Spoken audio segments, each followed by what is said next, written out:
Havells music की शानदार प्रस्तुति।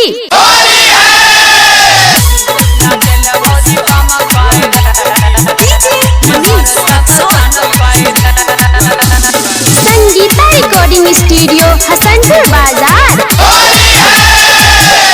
होली में डीजे धमकाए रे नाचल भौजी बमकाए रे देवर सब सन काए रे। होली में डीजे धमकाए रे नाचल भौजी बमकाए रे देवर सब सन काए रे। लगा के होटल लाली पेन चंडाया सारी देख डीजे पर कोन कोन छमकाए रे। होली में डीजे धमकाए रे नाचल भौजी बमकाए रे देवर सब सन काए रे। नाचल भौजी बमकाए रे देवर सब सन काए रे। संगीता रिकॉर्डिंग स्टूडियो हसनपुर बाजार। लाजो शरम नहीं लागे छै एकरा उड़बै छै गुलाल रे। भंगिया जिलेबी खैने छै कहीं से बनल छै एकर मिजाज रे। लाजो शरम नहीं लागे छै एकरा उड़बै छै गुलाल रे।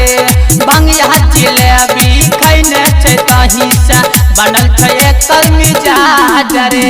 कोई न बच पैतै रे सब कोई रंगतै भौजी के ऊपर नीचा रंगबै रे। होली में डीजे धमकाए रे नाचल भौजी बमकाए रे देवर सब सन काए रे। नाचल भौजी बमकाए रे देवर सब सन काए रे। संगीता रिकॉर्डिंग स्टूडियो हसनपुर बाजार।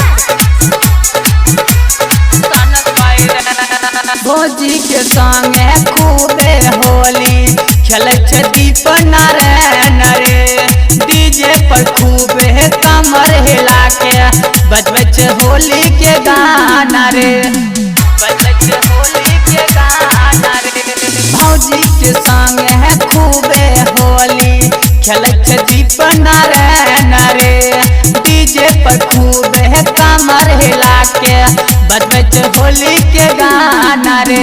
हो गेलै लाले लाले रे बिहार नेपाल आही बेर का होली के लहर से रे। होली में डीजे धमकाए रे नाचल भौजी बमकाए रे देवर सब सन काए रे। संगीता रिकॉर्डिंग स्टूडियो हसनपुर बाजार।